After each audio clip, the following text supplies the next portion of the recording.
অর্থাৎ সত্য কথা কওয়া লাগবে। বিন্দু পরিমাণ মিথ্যার আশ্রয় যদি তুমি নেও তাহলে হালাল ব্যবসাটা তোমার জন্য হারাম হয়ে যাবে।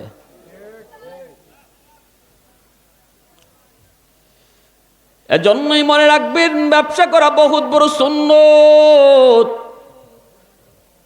আমার আপনার নবী নিজেও ব্যবসা করেছেন, শাম সিরিয়ার ব্যবসায়ী ছিলেন।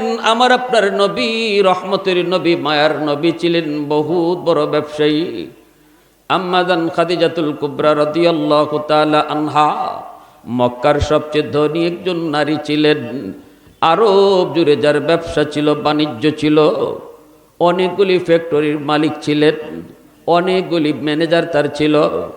আমার নবী সরওয়ারে দু জাহানের বাদশাকে তিনি তার সকল ম্যানেজারদের ভিতরে চিফ ম্যানেজার বানাইছেন। আল্লাহ।